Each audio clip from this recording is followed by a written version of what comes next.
Yeah? Okay. I think we're now recording. Wonderful. Okay. And I'll also preface my presentation by saying that I'm in close proximity with a neighbor. So if there's a grocery delivery or a grandchildren visit, we will all know about it. And I might pause and just whisk myself into the other room. Okay. All right, so we'll get started. So as Deborah mentioned, I'm going to be reading to you the first part of my presentation from my first book, Small Fires, that came out in 2016. And then I'll move into some newer work to conclude. So to give you some background, Small Fires, the first half of the poems are very place-based. They take place on the island of Inishmore, which I know that Deborah has visited. And for those of you who are not familiar with it, Inishmore is one of 3 Aran Islands in Ireland. It's on the west coast, the farthest tip of the west coast off County Galway. It is only 9 miles long and 4 miles wide. There's a population of about 900 people, and they speak Irish as a first language, and then English as, of course, a very strong second language. And in 2001, I visited the island on a 4-day holiday, and that was it. It was love at first sight, and I knew I had to go back. So I ended up moving back there for a year. And then over the last few years, I have visited many times. So I'm kind of always coming and going from the island. And in these poems, what I wanted to do was kind of transmit out to the reader some of what the island transmits to me when I'm there, the different facets of the landscape, the culture, the history. Inishmore was also a very important place in the early Christian world.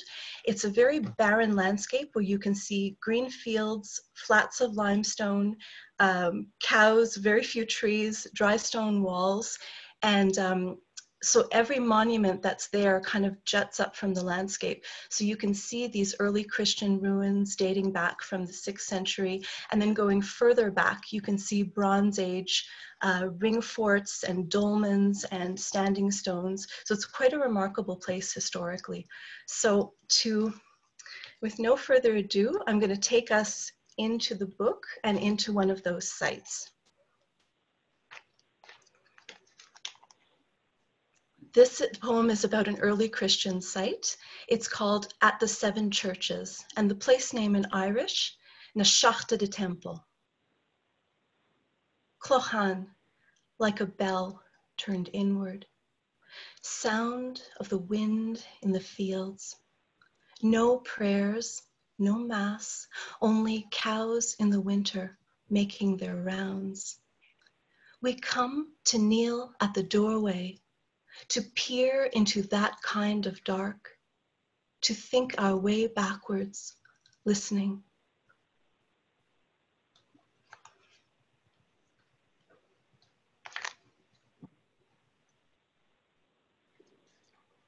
I was very fortunate to make a good friend on the island who happens to be from NDG, and she's made her life there. So this is a poem about a night walk, just coming home from Noni's house at night and really feeling the island. It's called Night on the Dark Earth. Feet pad black air down the Skirgeen road, laying a velvet trail beside my own. A stoat trawls in and out of holes in a stone wall, lives between the earth's core and the shores of 4,000 years ago. What does the stoat know of time?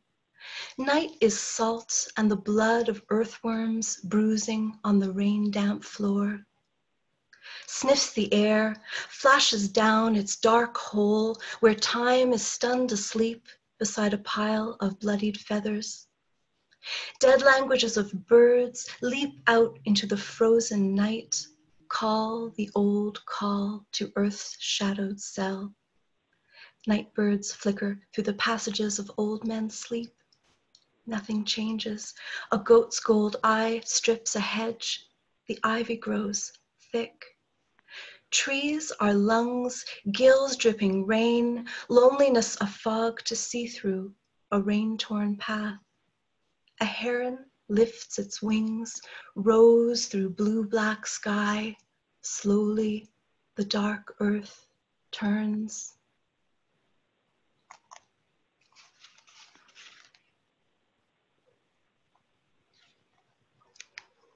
When I was living on Inishmore, I was working at a youth hostel on top of a hill, and on the next hilltop happened to be the smallest church in Europe. That's true, and it's called Temple Benn. So this is a poem about that place. At Temple Benn, a small church stands on a high hill, the roof caved in. Who hewed the stones or cleared the rubble are long gone. On the western wall, a window stares past grazing fields, seeing, then forgetting. Light weaves loose matting across the floor. Here, the clean, fine wind and the rock doves call, where they copied the songs of sparrows on vellum. Watched the planets glow and knew the world was round, for it spoke to them through spring's return. Slept every night, wind blasted in a stone cell, as rain lashed across the skin door and comets dropped like torches from some great hand. Men who loved the earth and its mists that hang, a veil over prisms of sunlight they knew as God. How's everybody doing? Can you hear me okay? Wonderful, thank you. So I was fortunate enough when I was living on the island to be lent a house. So I had 2 months of house sitting across from a beautiful beach called Killarney Beach. And I would walk there through the summer and then through the winter.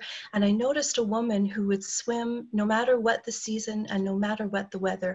And I would always give her her space and just, I could tell she was communing with the elements and I didn't want to disturb her. But I did learn her name, and it was Neve. Neve, you go down deep, touch the white pelt of winter ocean, stroke the sand that rolls like bare fur, white-edged softness of loosed minerals. Hair from the shore, seaweed bands cold mouths around your burnt and salted skin. You swim every winter's day. The ocean calls your feet to make their way to the violet mouth of foam and periwinkles. You feel them, clipped and silvered under the ocean's shell, for cold makes us immune to slights and slivers. A sliced toe on beach glass blooms to anemones beneath the ocean's skin. 4 months of slicing open winter's white-capped belly, sliding in. Once I saw you swim, an otter or a winter bear, and stopped myself. For why does woman become some other animal when she enters winter water, hair curly and gold-tipped with salt and frost? Neve, you move slowly, shoulders rounded, fleshy pink.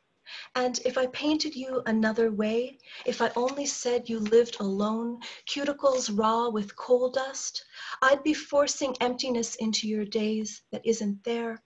For the ocean's mouth, barbed with blue, and seagrass moving soundlessly across your feet, receive you, free of flesh and time, swimming out to meet the waves as all sea creatures do.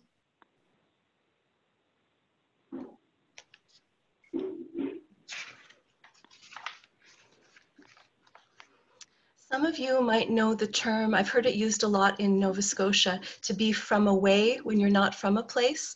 On Inishmore, I learned of a similar term, and it's used to describe somebody who is just not from the island. They could be there for 20 years or 2 weeks, it doesn't matter. They call them a blow-in. So I was a blow-in when I was living on the island. And the thing about blow-ins is that summer is very beautiful and enchanting on the island, but if you don't make a plan for winter, you can just stay too long and it is very dreary and very stormy. So I dedicate this poem to all of Inishmore's blow-ins. Blow-ins. Who huddle in jumpers, hands tucked in sleeves, raw wool ticking the wrists. Fridays the session at Joe Mac's pub or Saturdays at Ty Fitz, but never in daylight. Who live at the top of the road in a shed some farmer converted, ran a cable from his basement, pulled in a spare bed, the moldy thatch and dirt black floor, the windows webbed with cracks. who come to see the moon, unclothed and feral, the necks of wych elm not quite breaking in the storm, who watch the sky turn black at 4 and grow thin beneath wool blankets. Spring, the wind blows the mind open, winter snaps it shut. No one will follow you here, no one will knock.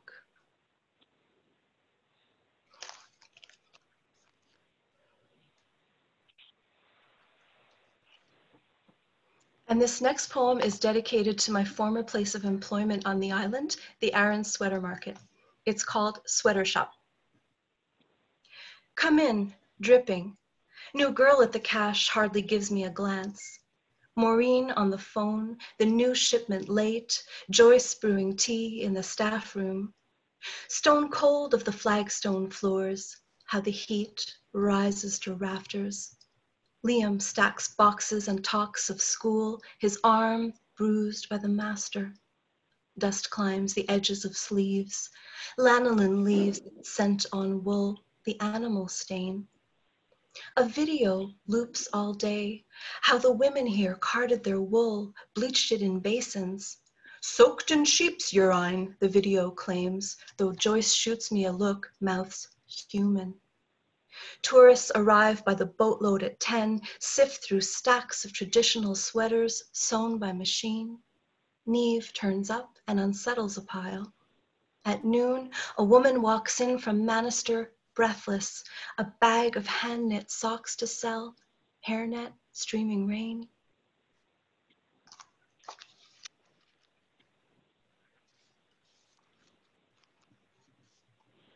This next poem is about being an outsider on the island and then being welcomed into the circle, one of those rare, beautiful opportunities. And it takes place at Joe Mac's pub on the island.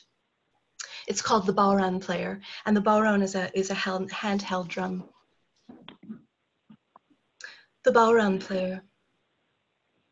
The Balan is a belly that he brushes with the knuckles of a drumstick, threads the blood's rhythm, thrums the blood's river, clutches the drum as shy men do, dearer than he'd hold a woman. Rocks in his chair, caught in the amber glance of glasses on tables. Listens for the piper to unlock the gimp of the reel. It scampers out between rocks and he follows it, stutters his answer low to the ground where the shrew dives down its hole, reels off, spitting words we can't follow, chased by the tapping of heels. Then he hands me the drum like a question. I run the bones over tight goat skin, smell of dry grass loosened by water, on through the ring of smoke and sweat, faces fade and reappear, until rhythm is a small wild creature in my hands, stroking the dark cheek of the world. Thank you. So little audio check, is all well? Yeah? Wonderful. Okay, thank you. So this poem and this next one, I'm kind of moving around the island now, and I'm heading into the more barren, less populated, rocky west of the island. So this is a site around which a legend is attached, and it's one of the early Bronze Age sites. The poem is called Grave, and the place name is Liaba Dirmuda Agus Grania in Irish. Grave. The bed of Dermot and Grania, a dolmen over the booming earth. Two boulders side by side, a capstone on top, a space you can crawl into, but don't. Two lovers traipsed across Ireland, seeking peace from a king they had wronged, the old scarred heart craving retribution. Every place claims its heroes. In England, in France, King Arthur sleeps. Here, the goat herds pass, the ticks crawl, nettles rise up to claim the field. Dermot and Grania rest, or something does.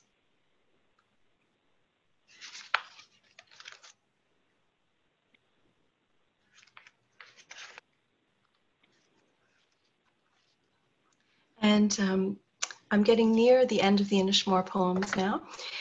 This poem is written after I learned just how late electricity came to the island. It's called PreElectric. No electric lighting here until the 1970s. What was done November evenings was lit by gas and wick. Tallows drip, a backdrop, the lamps hiss, rain parting grass. What was said, if anything, was said in half-lit rooms. Always an eye to the window sought the moon's curve, plumbed the far-reaching dark.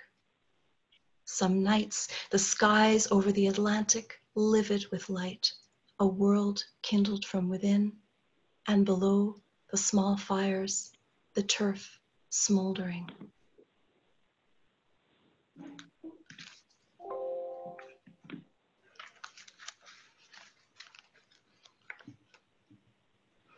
And this poem is a little bit of a bittersweet one. It's about that sense that, I don't know if you felt this before, when you're in a place, you love the place, and then you just sense that your time there is ending, and the place is almost saying goodbye to you in its own way, in a million subtle little ways. And this poem is called Island's End. I have wound down a shrinking path that shrugs off to the right, toward a dry gully of marmgrass and sand.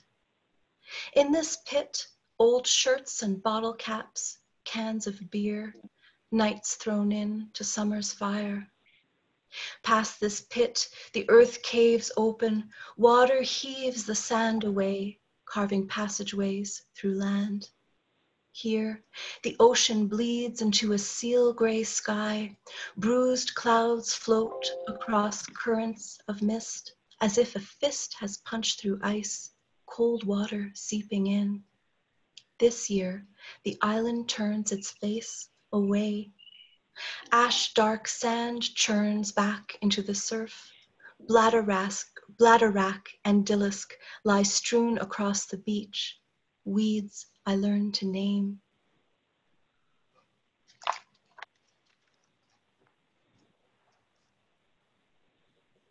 Okay, so the next two poems I'm going to share with you. Oh, actually, you know what? I forgot to do one thing. The book was translated into French by Laurie Saint-Martin and Paul Gagné, and I was just going to read you a sample of their work in French, a very short poem, to see what they've done with the music.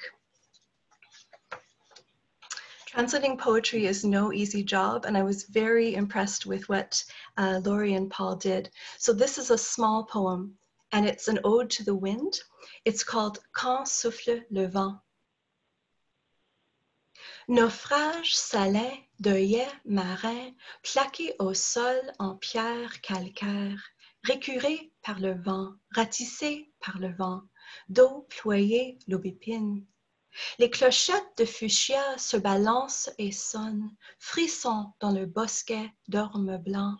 Frottement des ronces, des doigts râpeux frôlent le mur de pierre. Du fraise s'accroche au sol amer. We had lots of fun finding the names of these obscure plants and forms of seaweed on the island in French. So now I'm going to read to you the last two poems. They're a little bit newer, and one of them takes place not on Inishmore, but across the country in the east in County Meath. And some of you might have heard of Newgrange. It's a 5,000-year-old passage tomb. So it's sort of an enormous stone circle with a covered roof. And they believe that it was a place of worship. It also functions as a sundial.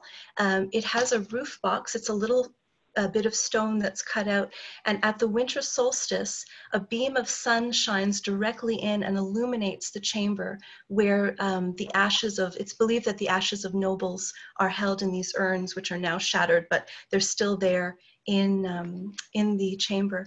And I was lucky enough to go on a tour where the tour guide recreated that for us. So we were allowed to enter Newgrange. They made it dark, and then they shone a light through so we could see what it looks like on the solstice. And the thing that I found the most remarkable about that is that now in the 2000s, the beam of light that comes in is slightly crooked because in the 5,000 years since the tomb's burial, the Earth's axis has shifted slightly. So that kind of gave me goosebumps. So this poem is called At Newgrange. Enter the burial chamber, neck of the passageway ringed with a muscle of stone. Overhead, what looks like loose scaffolding stands 5,000 years, casual as the roof of a barn. Walk, shrinking, to the back of the chamber and breathe the chalk air. Here the darkness is written in silver. See the bone dish they carved for the ashes of elders, the spirals inscribed, swallows dovetailing into themselves, eyes of the mother etched into the wall. Drift to the side and look at the blue of stone carvings in dustlight, markings of a birth of some kind, eyes watching time from a buried wall. Stand by the bone bowl cupped like a hand, 50 centuries begging a cup of light.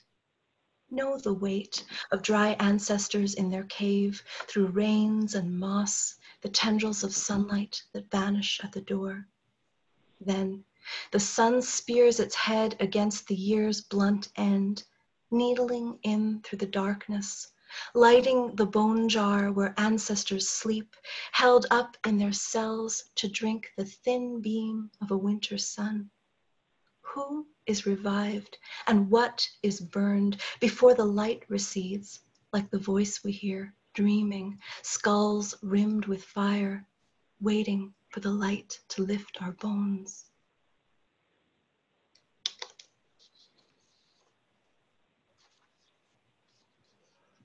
Before I share my last poem with you, just another check for sound. Is all well? Okay, wonderful. So now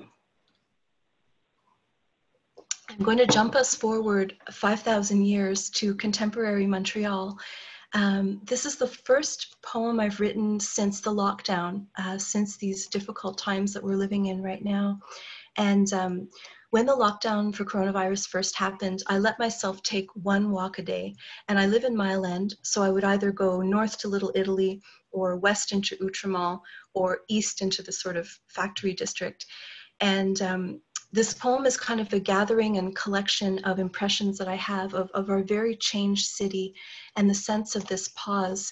And when I was looking to title the poem, I was thinking of alternate words for pause. And then I came upon the term Cezura, which I realized is actually a term that they use in poetry to describe a pause. So this poem is called Cezura, and it's set in Montreal in April 2020. Cezura. Windowless, the rain mourns. Black cabs on the highway speed by, empty buses, passengers thinned like weeds. No one stops speaking into tunnels of phones, searching voices for faces. Wind gleans the alleyways, recycling. Joggers jog in place. Gloves discarded fall like broken geese home on their journey this spring, but the season is off. We are waiting for a sign, hands tied, touching faces with sleeves. Downtown, the buildings rise deserted, white tombs, cell blocks. Some lean into their love, stare into the eye's great plain and wonder. Some take quiet sips of air, stillness fallen on rage. Some wander the streets, bewildered, everyone shuttling by, nothing to eat, no one to ask. Pigeons fly in a circle on St. Viateur land. The geese are coming home, sun warming the earth. We are sheltering this spring, Cezura, circling each other warily, trying to settle somewhere, trying to land more softly. Thank you all very much for listening. Thank you, Kelly. Thank you very, very much. I'm going to open a little bit of time for Q&A, so I'm going to try to unmute everybody. Sure. So now you are not, okay, so most of you are now live in terms of sound. Do you want this to be part of the recording, or would you like me to end the recording? It depends on people's consent. I don't mind it being recorded, but I would ask everyone how they feel. I see that Jane is still muted. That's her own decision. There you There we go. There she is. Okay. Um, So yeah, we can stop it. Maybe it'll be more free flowing if we stop the recording. okay. Yeah. And I'm going to do that, and then I'm going to do something